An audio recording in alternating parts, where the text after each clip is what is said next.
എല്ലാവർക്കും നമസ്കാരം. ഞാൻ ശ്രീകുളത്തൂർ ഗിരീഷ് അഗ്നിഹോത്രി. ശ്രീമദ് ഭാഗവത കഥയിലേക്ക് എല്ലാവർക്കും സ്വാഗതം. അഥ പഞ്ചമോധ്യായ നാരദ ഉപദേശം എന്നു പേരായ 5-ാം അധ്യായമാണ്. സൂതൻ പറയുന്നു, ശ്രേഷ്ഠാസനത്തിൽ ഉപവിഷ്ടനായ നാരദമുനി മന്ദഹസിച്ചുകൊണ്ട് വ്യാസമഹർഷിയോട് ചോദിച്ചു. നാരദമുനി വ്യാസമഹർഷിയോട് ചോദിക്കുന്ന ചോദ്യങ്ങളാണ്: അല്ലയോ മഹാഭാഗനായ പരാശരപുത്ര, അവിടുത്തേക്ക് ശാരീരികമായും മാനസികമായും സുഖം തന്നെയല്ലേ? സർവ പുരുഷാർത്ഥങ്ങളെയും പ്രദാനം ചെയ്യുന്നതും അത്ഭുതം നിറഞ്ഞതുമായ അവിടുത്തെ മഹാഭാരതം അത്യധികം ശ്രേഷ്ഠമായിരിക്കുന്നു. അവിടുന്ന് എന്താണോ അറിയുവാൻ ആഗ്രഹിച്ചത് അതറിഞ്ഞില്ലേ? അല്ലയോ പുണ്യാത്മാവേ, അവിടുന്ന് അറിയുവാൻ ഇച്ഛിച്ചത് നേടിയില്ലേ? സനാതന ബ്രഹ്മം എന്താണെന്നറിയുവാൻ അവിടുന്ന് ആഗ്രഹിച്ചു, അതറിയുകയും ചെയ്തു. എന്നിട്ടും അവിടുന്ന് എന്തുകൊണ്ടാണ് കൃതാർത്ഥനാകാത്ത വിധത്തിൽ കാണപ്പെടുന്നത്? വ്യാസൻ പറഞ്ഞു, അല്ലയോ മഹാമുനെ, അവിടുന്ന് പറഞ്ഞതെല്ലാം എനിക്കുണ്ട്. പക്ഷേ എന്നിട്ടും എനിക്ക് ആത്മശാന്തി ലഭിക്കുന്നില്ല. സർവജ്ഞനും ബ്രഹ്മാത്മജനുമായ അവിടുത്തോട് ഞാൻ ചില കാര്യങ്ങൾ ചോദിക്കുവാൻ ആഗ്രഹിക്കുകയാണ്.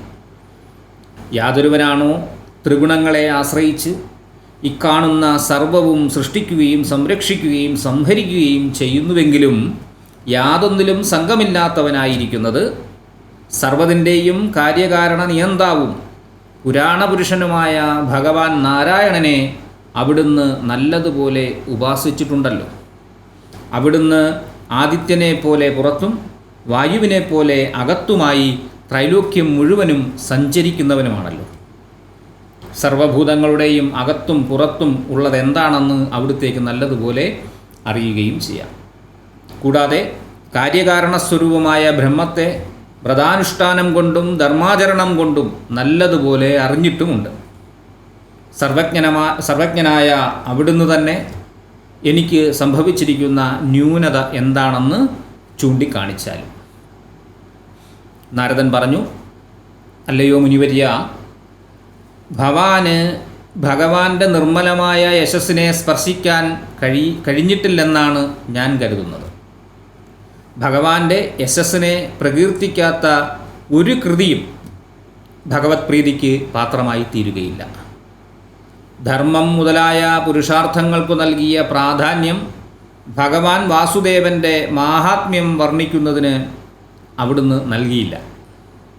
യാതൊന്നിലാണോ സുന്ദരപദങ്ങളുണ്ടെങ്കിലും ത്രിലോകങ്ങളെയും പരിശുദ്ധനാക്കുന്ന ഹരിയുടെ യശസ്സിനെ ഒരിടത്തെങ്കിലും വർണ്ണിക്കാത്തത് അതിനെ കാക്കകൾ കുളിക്കുന്ന തടാകത്തിന് തുല്യമായി വിദ്വാൻമാർ കണക്കാക്കുന്നു. ഭഗവാന്റെ മാഹാത്മ്യം വർണ്ണിക്കുന്ന കൃതിയാകട്ടെ ഹംസങ്ങൾ വിരാജിക്കുന്ന മാനസ സരസിന് സമാനവുമാണ്. യാതൊന്നിലാണോ ഭഗവാന്റെ തിരുനാമം അബദ്ധത്തിലെങ്കിലും ഉൾപ്പെട്ടിട്ടുള്ളത് അത് ജനങ്ങളുടെ സർവ്വപാപങ്ങളെയും നശിപ്പിക്കാൻ പര്യാപ്തമാകും. ഓരോ ശ്ലോകത്തിലും ഭഗവാന്റെ തിരുനാമമടങ്ങിയ പുണ്യകൃതിയെ സജ്ജനങ്ങൾ നിരന്തരം കേൾക്കുകയും ആലപിക്കുകയും വർണ്ണിക്കുകയും ചെയ്യുന്നു. പരിശുദ്ധവും കർമ്മബന്ധമില്ലാത്തതുമായ ജ്ഞാനം പോലും വേണ്ടത്ര ശോഭിക്കുന്നില്ല. ആ സ്ഥിതിക്ക് ഈശ്വരാർപ്പണമല്ലാത്ത കാമ്യകർമ്മങ്ങളുടെ കഥ പറയേണ്ടതുണ്ടോ? അല്ലയോ മഹാഭാഗ, അവിടുന്ന് കവിയും സൽകീർത്തിയോടുകൂടിയവനും സത്യരഥനും വ്രതാനുഷ്ഠാനങ്ങളിൽ നിഷ്ഠയോടുകൂടിയവനുമാണ്. അവിടുന്ന് സകല ബന്ധമുക്തിക്കായിക്കൊണ്ട് ഭഗവാൻ നാരായണൻ്റെ ദിവ്യചേഷ്ടകളെ സമാധിയിൽ ദർശിച്ചാലും ഈശ്വര വിഷയത്തിൽ നിന്ന് അന്യമായി വല്ലതുമൊക്കെ പറയുവാൻ ഇച്ഛിക്കുന്നവൻ്റെ ബുദ്ധി സ്വയം കൽപ്പിക്കുന്ന നാമരൂപങ്ങളിൽ ഭ്രമിച്ച് കാറ്റിൽപ്പെട്ടുഴലുന്ന കപ്പൽ പോലെ ഒരിടത്തും ആശ്രയം ലഭിക്കാതെ അലയുന്നു. സ്വതവേ തന്നെ വിഷയാസക്തിയോടുകൂടിയ ജനങ്ങൾ അവിടുന്ന് മഹാഭാരതത്തിലൂടെ പറഞ്ഞിരിക്കുന്ന കാര്യങ്ങൾ വ്യാസവാക്യമായതുകൊണ്ട് ധർമ്മമാണെന്ന് വിശ്വസിക്കും. മഹാഭാരതത്തിൽ പറഞ്ഞിരിക്കുന്നതെല്ലാം ധർമ്മമല്ല എന്ന് ബോധ്യപ്പെടുത്തുന്നതും പ്രയാസമേറിയ വസ്തുതയാണ്. അതുകൊണ്ട് അവിടുന്ന് അനന്തവും വിഭുവുമായ ഭഗവാന്റെ ഗുണഗണങ്ങളെ പ്രദർശിപ്പിക്കുന്ന ഭാഗവതം രചിച്ചാലും, സ്വധർമ്മം വെടിഞ്ഞ് ഹരിചരണാംബുജങ്ങളെ ഭജിക്കുന്ന ഒരുവന് ഏതെങ്കിലും വിധത്തിലുള്ള അപരാധം സംഭവിച്ചാലും അയാൾക്ക് അമംഗളകരമായി ഒന്നും തന്നെ ഭവിക്കുകയില്ല. എന്നാൽ ഭക്തിഹീനനായ ഒരുവന് സ്വധർമ്മം കൊണ്ട് പോലും ഏത് പുരുഷാർത്ഥമാണ് സിദ്ധിക്കുക? അതുകൊണ്ട് വിദ്വാനായവൻ ഭഗവാനെ സേവിക്കുകയാണ് വേണ്ടത്. 14 ലോകങ്ങളിലും സുഖമന്വേഷിച്ചതുകൊണ്ട് യാതൊരു പ്രയോജനവുമില്ല. ആരും തന്നെ ദുഃഖത്തെ കൊതിക്കാറില്ല. എന്നാൽ അമിത വേഗതയോടുകൂടിയ കാലത്തിൻ്റെ ശക്തി കൊണ്ടാണ് പൂർവാർജിത കർമ്മഫലമായി ദുഃഖം അനുഭവിക്കേണ്ടി വരുന്നത്. അല്ലയോ പുണ്യാത്മാവേ, മുകുന്ദനെ സേവിക്കുന്ന ഒരുവന് യാതൊരു കാരണവശാലും മറ്റുള്ളവരെ പോലെ ദുഃഖിക്കേണ്ടി വരില്ല. ഭഗവാന്റെ പാദസേവയിൽ നിരതനായ ഒരുവൻ അതിലുള്ള രസം നിമിത്തം മറ്റൊന്നും തന്നെ കാക്ഷിക്കുകയില്ല. യാതൊരുവനെയാണോ ഈ പ്രപഞ്ചത്തിൻ്റെ സൃഷ്ടിസ്ഥിതി സംഹാരങ്ങൾ ആശ്രയിച്ചിരിക്കുന്നത്, ആ ഭഗവാൻ തന്നെയാണ് ഈ പ്രപഞ്ചവും. എന്നാൽ ഭഗവാൻ പ്രപഞ്ചത്തിൽ നിന്ന് അതീതനുമാണ്. അവിടുത്തേക്ക് അറിയാവുന്ന ആ തത്വം ഞാൻ കുറച്ചുകൂടി വ്യക്തമാക്കി പറഞ്ഞിരിക്കുന്നു. അല്ലയോ മഹാമുനെ, അങ്ങയുടെ സങ്കല്പം ഒരിക്കലും വ്യർത്ഥമാവുകയില്ല. അവിടുന്ന് ആരാണെന്ന് ചിന്തിച്ചു നോക്കൂ.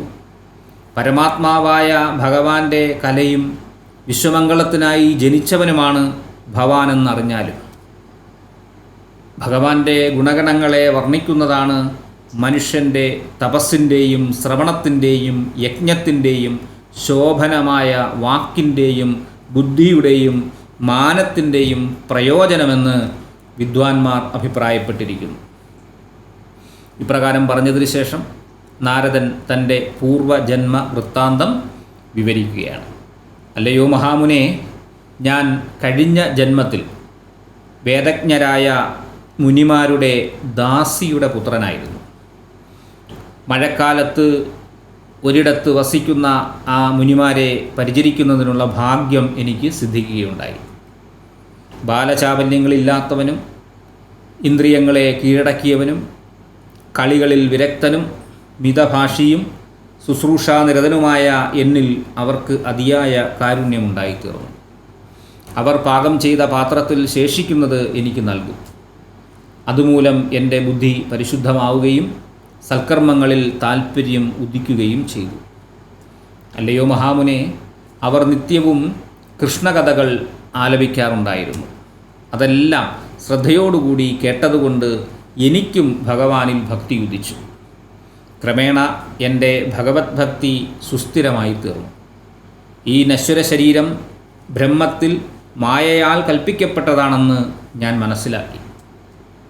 വർഷകാലത്തും ശരൽക്കാലത്തും ത്രിസന്ധ്യകളിൽ ആ മഹാമുനിമാർ ഭഗവാന്റെ നിർമ്മല യശസ്സിനെ വാഴ്ത്തുന്നത് കേട്ട് എനിക്ക് രജസ് തമോ ഗുണഹീനവും ശുദ്ധവുമായ സാത്വിക ഭക്തി ഉണ്ടായി വന്നു.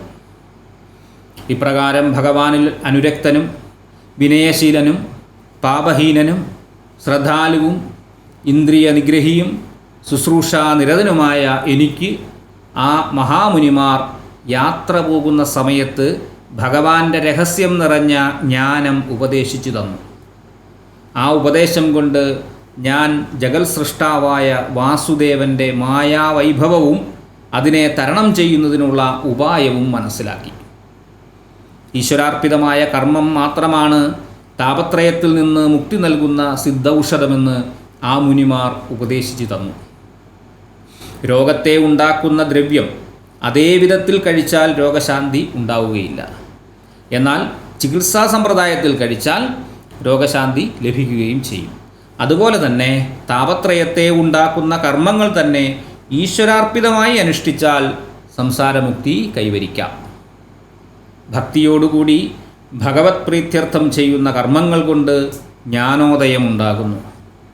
ഭഗവാൻ കൃഷ്ണൻ്റെ തിരുനാമ ഗുണാദികളെ സ്മരിച്ചും ജപിച്ചും ഭഗവത ആജ്ഞയനുസരിച്ച് കർമ്മങ്ങൾ ചെയ്യണം.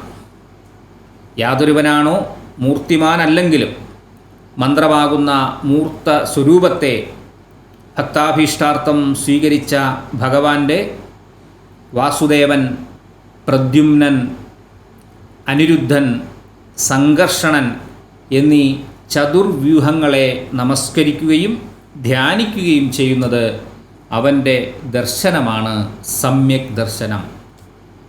അല്ലയോ ബ്രഹ്മൻ, ഭഗവാന്റെ ഇംഗിതത്തെ അറിഞ്ഞ് അനുഷ്ഠിച്ചതിൻ്റെ ഫലമായി ഭഗവാൻ കൃഷ്ണൻ തന്നെ എനിക്ക് ജ്ഞാന ഐശ്വര്യാദികളെ പ്രദാനം ചെയ്യും.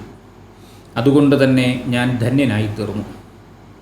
അല്ലയോ സർവജ്ഞനായ വ്യാസമഹർഷേ, ഇതുപോലെ തന്നെ അവിടുന്നും ഭഗവാൻ കൃഷ്ണൻ്റെ അനന്തമാഹാത്മ്യത്തെ പ്രകീർത്തിക്കുക. യാതൊന്നിലാണോ വിദ്വാൻമാരുടെ ജ്ഞാനേച്ഛ സമാപിക്കുന്നത്, യാതൊന്നിലാണോ ദുഃഖത്താൽ ക്ലേശിക്കുന്നവർക്ക് ദുഃഖശാന്തി ഉണ്ടാകുന്നത്, അപ്രകാരമുള്ള ഭഗവാന്റെ ഗുണഗണങ്ങളെ കീർത്തിക്കുന്നതുകൊണ്ടല്ലാതെ മറ്റൊന്നുകൊണ്ടും യാതൊരു പ്രയോജനവുമില്ല.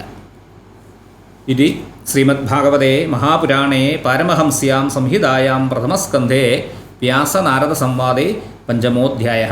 അങ്ങനെ 5-ാം അധ്യായം സമാപിച്ചു. 6-ാം അധ്യായം അടുത്ത വീഡിയോയിൽ കാണാം. നന്ദി, നമസ്കാരം.